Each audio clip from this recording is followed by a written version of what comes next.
Fala galera da segunda série, tudo bem com vocês? Aqui quem fala então é o professor Thiago de Gramática. Hoje iniciamos aí a gravação do nosso primeiro vídeo do terceiro bimestre.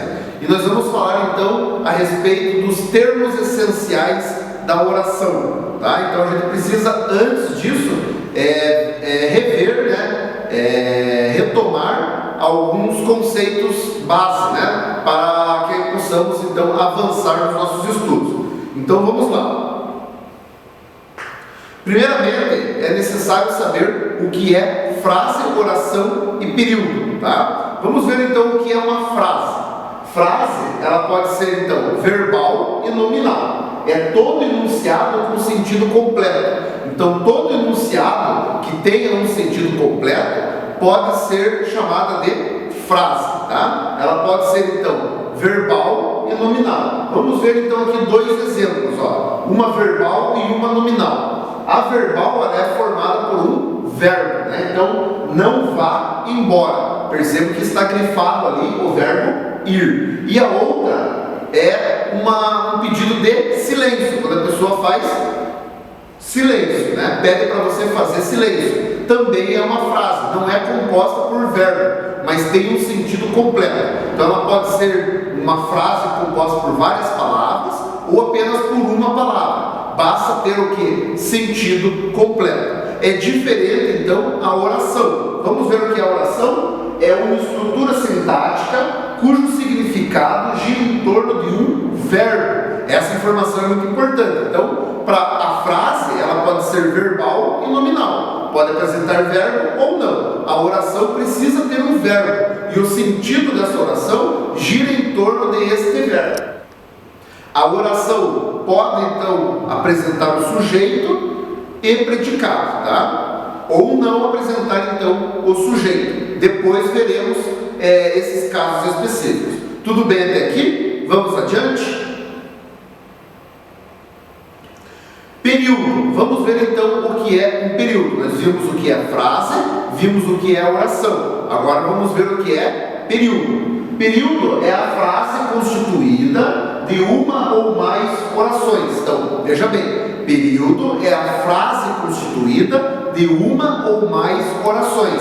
Então, precisa ter o que? Verbo também, tá? Com sentido completo. Então, o período ele tem que ter, então, também um sentido completo. O período ele pode ser simples, quando ele tiver um verbo apenas, e composto, quando ele apresentar, então, dois verbos. Vamos ver aqui uns exemplos, ó. O amor é eterno. Mentira, mentira. Mas é verdade que nós temos um período simples. Por quê? Porque tem um verbo de ligação, o verbo ser, outro exemplo, subir a montanha e assistir ao pôr do sol. Veja que tem duas ações. A ação de subir a montanha e de assistir ao pôr do sol. Então aqui você tem um período composto, formado por duas orações, por dois verbos. Tudo bem até aqui? Vamos adiante? Vamos lá. Termos essenciais da oração. Agora nós entramos no tema principal da nossa aula. Quais são os termos essenciais da oração? São dois: sujeito e predicado. O que é sujeito, professor? Sujeito é um ser do qual se diz alguma coisa. Então, quando você fala alguma coisa de alguém, esse alguém é o sujeito. E o predicado é tudo aquilo que não faz parte do sujeito. Como assim, professor? Vejamos o nosso exemplo. Os alunos gostam de sorvete. Você pergunta para o verbo: quem gosta de sorvete? Os alunos. Então, os alunos, que está grifado, é o sujeito. E gostam de sorvete, que está entre chaves, ou cochetes, não lembro, é o predicado. Tudo bem? Vamos adiante? Ficou claro então o que é sujeito e predicado? Então vamos lá. Vamos ver então os tipos de sujeito. São 4 tipos de sujeito que nós temos. Vamos ver primeiro o determinado. Se ele é determinado, ele é explícito, tá? E ele vem então expresso na frase, na oração. Vamos ver aqui 3 exemplos de sujeito determinado, sujeito explícito, tá? O brasileiro é forte. Veja que quem é forte? O brasileiro. É é uma pessoa só, né? Então, é sujeito simples, formado por um núcleo. Vamos ver o exemplo da letra B. O povo brasileiro exige mais respeito. Percebam que o sujeito aqui é o povo brasileiro, porém ele apresenta um núcleo. O núcleo dele aqui é povo. Se ele tem um núcleo apenas, ele é sujeito determinado simples, tá? Letra C. Brasil e Uruguai jogarão esta noite. Quem jogarão esta noite? Brasil e Uruguai. Então nós temos dois núcleos. Se nós temos dois núcleos, nós temos um sujeito determinado composto. Então, sujeito simples, um núcleo. Sujeito determinado, dois núcleos. Sujeito composto, dois núcleos. Beleza? Tudo bem? Vamos adiante? Vamos lá. Sujeito oculto ou desinencial. Então, ele é oculto. Ele existe, mas ele está ocultado. Como que você sabe quem é o sujeito oculto? A partir da desinência verbal. Lembra que nós aprendemos no segundo bimestre as desinências verbais? Então vamos ver. O sujeito oculto é quando o sujeito está implícito. Alguns livros trazem como sujeito implícito. Ele vem implícito, então, na desinência do verbo, ou pelo contexto em que está inserida a oração. Você consegue, então, encontrar o sujeito. Vamos ver aqui dois exemplos. Não precisarei de muito dinheiro. Veja que o verbo precisarei, ele apresenta uma desinência que está pintadinha de vermelho. A partir dessa desinência, você consegue encontrar o sujeito. Quem precisa de muito sujeito? De muito dinheiro? Precisarei. Eu precisarei. Então, o sujeito aqui é primeira pessoa do singular. Precisarei. Eu precisarei. Então, o sujeito aqui ele está oculto. Vamos ver um outro exemplo. Estudou português e matemática diariamente? Ele está fazendo uma pergunta, né? Quem estudou? A partir da desinência que está pintada de vermelho, você consegue então encontrar o sujeito. Esse verbo está flexionado então na terceira pessoa do singular. Ele ou ela estudou. Então, ele ou ela seria o sujeito desta oração. Então, o sujeito oculto, implícito ou desinencial é aquele que você sabe quem é o sujeito a partir da desinência verbal. Tudo bem até aqui? Vamos adiante? Vamos lá. Oração sem sujeito. Então, a oração sem sujeito, eu já adianto para vocês que é a análise um pouco mais complicada. Vamos ver o porquê. Ela ocorre então de três formas, tá? Vamos ver a primeira. Ocorre quando na oração é expresso fenômenos da natureza e tempo cronológico. Você precisa ficar esperto aqui com relação à concordância do verbo com aquilo que vem depois. Veja bem, ventou o dia inteiro. Quem ventou? Não se sabe. É um fenômeno da natureza. Ventar é um fenômeno da natureza. Então, a oração não tem um sujeito. Ventou o dia inteiro. Faz muito frio. Fazer frio também é um fenômeno da natureza. Não há, então, um sujeito nesta oração. Está muito frio hoje, aqui com o verbo estar. Também está expressando um fenômeno da natureza. O verbo, então, também não apresenta sujeito. Então, é a oração sem sujeito. Faz meses que namoramos. Veja bem que neste caso aqui, o verbo fazer, ele está no singular. E meses está no plural. Então, a concordância do verbo, quando ele está indicando o tempo cronológico, permanece no singular. Por mais que a indicação de tempo esteja no plural. Então, faz meses que namoramos. Também não tem sujeito, tá bom? Porque está indicando tempo cronológico. Tudo bem até aqui? Vamos ver o próximo exemplo, então, de oração sem sujeito? Vamos lá.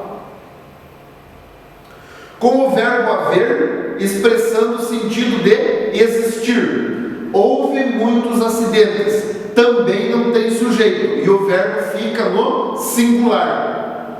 Embora muitos acidentes esteja no plural, o verbo se mantém no singular. Aí nós temos uma concordância verbal. Ficar esperto, então, quando for escrever o verbo, quando for usar o verbo haver no sentido de existir. Não há sujeito. Sujeito, então, inexistente. Há plantas venenosas, também no sentido de existir. Verbo no singular. Oração sem sujeito. Havia 3 noites que não dormia. Também oração sem sujeito e verbo haver no singular. Muito tranquilo, né? Vamos adiante, então? Verbo ser, agora indicando tempo. Também é uma condição em que não há sujeito. São 5 horas. Veja que, quando você vai falar de horas, daí o verbo concorda com a quantidade de horas. Se a hora estiver no singular, o verbo vai ficar no singular. Se a hora estiver no plural, o verbo vai para o plural. Oração também sem sujeito, quando estiver indicando tempo. Então, são 5 horas, não tem sujeito. É 1 hora, não tem sujeito também. E é 12:30. Veja que 12:30 fica no singular e no feminino, né? 12:30, porque está falando de hora, e hora é feminino. Então aí, os 3 casos que não há sujeito numa oração, beleza? Tudo bem até aqui? Podemos seguir em frente? Então vamos lá. O último caso é o sujeito indeterminado. Veja que o sujeito ele é indeterminado. Existe um sujeito, mas você não sabe quem ele é. Ele aparece de maneira indeterminada. Quando o sujeito não está indicado, então, na oração. Isso ocorre de 2 formas, então. Quando o verbo está na terceira pessoa do plural, né, e não se refere diretamente ao sujeito. Então, por exemplo, isso acontece muito em manchete de notícia, tá? Na manchete das notícias, normalmente o sujeito aparece aí indeterminado. Vamos ver aqui 2 exemplos. Ó. Assaltaram a farmácia do bairro.